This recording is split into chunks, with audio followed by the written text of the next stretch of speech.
जो जीव ऐसे हैं संसार में भटकने वाले, जिनको भव्य कहते हैं, उनको तो ये अवसर प्राप्त ही नहीं होता कि वे भगवान की वाणी सुन सके। भव्य जीव ही इस सौभाग्य को प्राप्त करते हैं। तो बंधुओं, हमारा सौभाग्य है, हम भगवान की वाणी की वाचना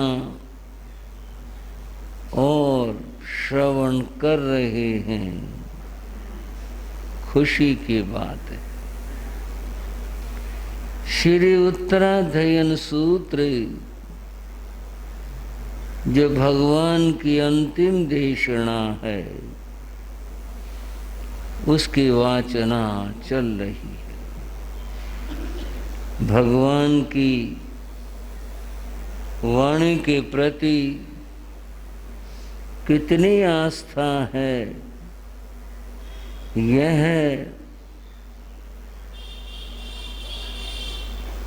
अपनी बहनों से मैं सभी को कहूँगा, सीखने की बात है। कितने उत्साह और श्रद्धा से ये शास्त्र को, भगवान की वाणी को लेकर आती हैं। बहनों ने अद्भुत दृश्य बना दिया। मैं अपने बहनों के लिए मंगल कामना करता हूँ, इनकी धर्म वृद्धि की भावना करता हूँ और भगवान की वाणी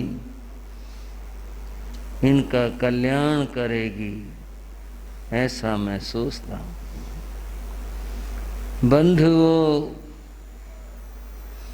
अभी आपने हमारे श्री विकास मुनि जी से श्री उत्तराध्ययन सूत्र के कुछ अध्ययनों को सुना। उनमें क्या संदेश दिया गया है, यह हम कहने का प्रयास कर रहे हैं, लेकिन हमारी गति बहुत शनई है, पीछे से चल रहे हैं। आज मैं तीसरे अध्याय की चर्चा करूंगा। इस तीसरे अध्ययन का नाम है चातुरंगीय। इसका अर्थ होता है जिसके 4 अंग हों, जिसमें 4 बातें बताई जाएं, उन 4 बातों को समझ करके जीव अपना कल्याण कर सकता है। भगवान ने फरमाया, चत्तारे परमंगाणी दुल्हाणी जंतुणो माणु सतम सोई श्रद्धा संयममी ये वीर्यम। 4 बातें दुर्लभ हैं। श्रावको, दुर्लभ शब्द आया यहाँ। जो आसानी से मिल जाए उसको सुलभ कहते हैं, और जो मुश्किलों से मिले, कठिनाइयों से मिले,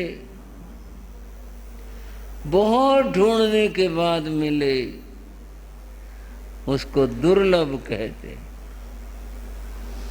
दुनिया की चीजें मिल जाती हैं, लेकिन ये बात जो यहाँ बता रहे हैं वो 4 बातें मनुष्य के लिए, जीव के लिए बड़ी दुर्लभ है। पहली बात बताई मानु सत्तम, जीव को मनुष्य का जन्म मिलना ये दुर्लभ है, बहुत दुर्लभ है। 4 गति हैं, नरक, त्रियंच, मनुष्य और देवता। इन चारों में मनुष्य को दुर्लभ कहा, देव को दुर्लभ नहीं कहा, मनुष्य को दुर्लभ कहा। क्यों दुर्लभ है? इस गति से जीव मोक्ष प्राप्त कर सकता है, और किसी गति से मोक्ष नहीं जा सकता। धर्म का आचरण आदि सब बातें इससे जुड़ी है। तो यहाँ मनुष्य का जन्म दुर्लभ कहा। बंधुओं, भगवान ने फरमाया, वो मैंने आपके सामने रखा। कुछ और धर्म ग्रंथों में कुछ बातें कही। ओहो नृजन्म अखिल जन्म शोभनम, वैदिक धर्म के भागवत पुराण में कहा, ओहो अरे मनुष्य का जन्म सबसे दुर्लभ है। ये कहाँ भागवत पुराण का वचन है। ये बात मैं क्यों कहा करता हूँ? मैं ये बताना चाहता हूँ कि सत्य कितना व्यापक है, सत्य कितना विशाल है। ये बात भगवान ने फरमाई, दुनिया में और कहाँ कहाँ और कैसे कैसे कही गई। बंधुओं, शतपथ ब्राह्मण एक ग्रंथ है, उसमें कहा पुरुषोवाम सुकृतम, मनुष्य सृष्टि की सबसे सुंदर कृति है। भाइयों श्रावक को समझो, क्या अद्भुत बात कही। शतपथ ब्राह्मण में मनुष्य सृष्टि के सबसे सुंदर कृति है। इसीलिए हम कह रहे हैं ये दुर्लभ है, सहज से प्राप्त नहीं होता, ये ऐसा दुर्लभ है। और थोड़ी सी बात कर लूं। 4 गति हैं और 84 लाख जन्म स्थान है। 84 लाख है, 84 लाख जन्म स्थान। इन जन्म स्थानों को जैन धर्म में जिस तरह हम गिनते हैं, 7 लाख पृथ्वी का है, 7 लाख अप का है, 7 लाख देव का है, 7 लाख वायु का है, याद है श्रावकों को। ये 84 लाख की बात वैदिक धर्म में भी मानी है, वहां भी यही कहते हैं। पर संख्या वो मैं किसी उद्देश्य से बता रहा हूं आपको। 20 लाख स्थावर वृक्ष आदि, वैदिक धर्म की बात है बाबूजी, है कि वहां कैसे कहा 20 लाख। यहाँ तो प्रत्येक और साधारण भेद है ना, 10 लाख प्रत्येक, 14 लाख साधारण। वहां पर कहा 20 लाख वृक्ष आदि हैं, स्थावर हैं, और 9 लाख जलचर हैं, पानी में रहने वाले। ये उनकी मान्यता, थोड़ा सा कुछ कहूंगा आपको, बता रहा हूं।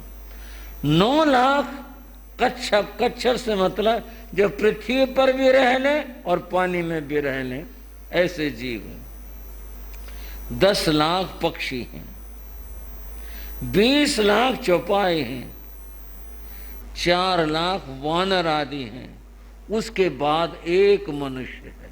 ये मैंने वहां की बात बताई। उसके बाद मनुष्य जो है एक माना।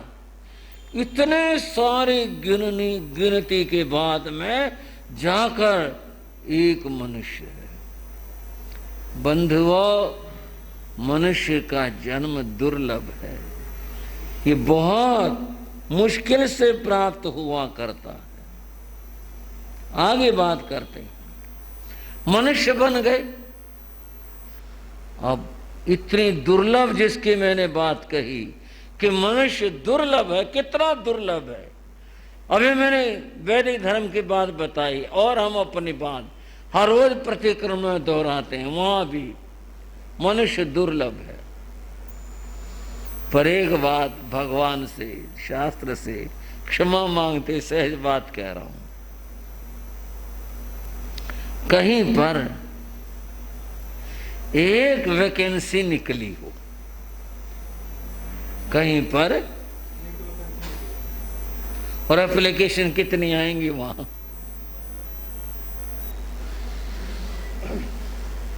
हजारों में एप्लीकेशन आएंगे वहां पर, हजारों में। तो आदमी दुर्लभ का हुआ, आदमी तो बहुत सस्ता हो गया, आदमी तो सब जगह उपलब्ध हो गया। बताओ, एक आदमी की जरूरत है, 1000 एप्लीकेशन है। ये तो बड़ी विचित्र बात हो गया, आदमी इतना सस्ता, आदमी की ये स्थिति।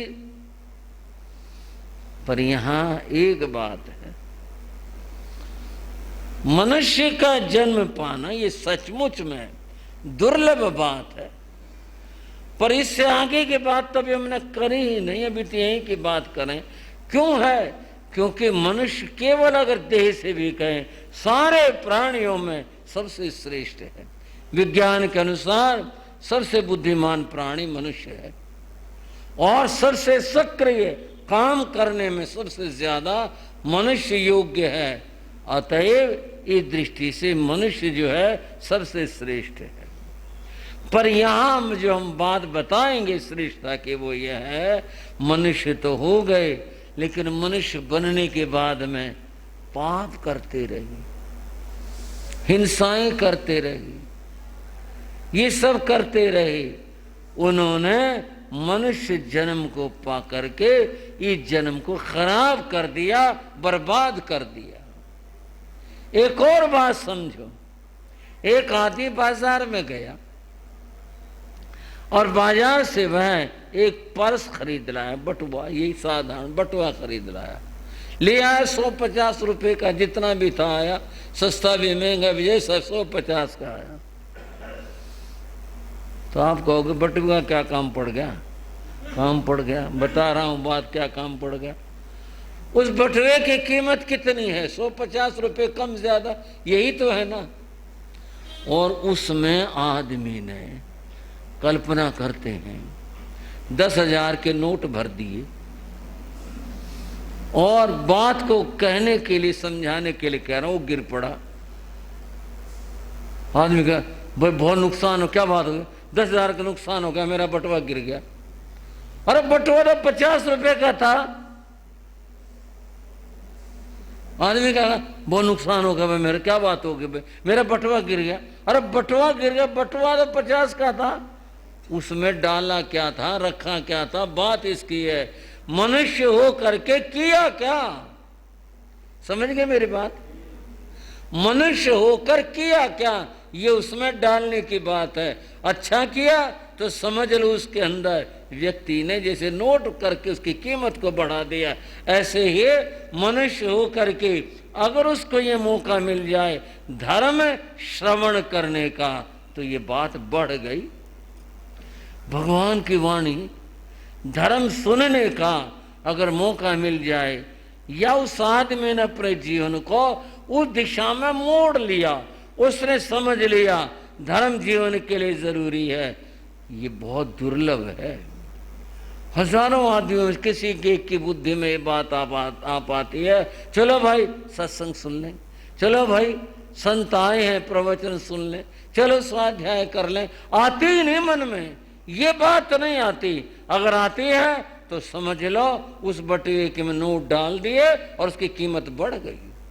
उस आदमी की जिसने देह पाई, ये दुर्लभ चीज पाई, लेकिन अगर पाप करने लगा तो क्या, उसने जन्म को खोया है, नष्ट कर रहा है। और उसने अगर धर्म सुनना शुरू कर दिया तो उसके जीवन के अंदर विशिष्टता आ गई। इस विशिष्टता में एक और विशिष्टता है, और विशिष्टता क्या है? जो उसने सुना, जो उसने पढ़ा, उसके ऊपर श्रद्धा आ जाए। हाँ जी, क्या क्या आ जाए? श्रद्धा आ जाए। श्रद्धा आनी बड़ी मुश्किल होती है, श्रद्धा आनी कठिन होती है। दो शब्द हैं, एक चिंतन है, एक मनन है। तो खास बात नहीं, दो शब्द, एक चिंतन है, एक मनन है। इन दोनों फर्क है। लोग समझते हैं कि बात है, इसमें क्या फर्क है? चिंतन मनन तो एक ही होता है, किसी बात पर विचार करना, लेकिन फर्क है चिंतन मनन में। मनन के अंदर स्वीकृति होती है। क्या स्वीकृति होती है? उसको अपनाने की स्वीकृति होती है। और चिंतन में ये ठीक है कि नहीं है भाई, इसमें निषेधात्मक नकारात्मक भाव होते हैं। बंधुओं, आदमी जो सुनता है उसके प्रति, हाँ भाई ये तो देखो इनका तो काम है, ये तो कहते ही हैं, अब तो घर गृहस्थी वाले हैं, घर चलाना है।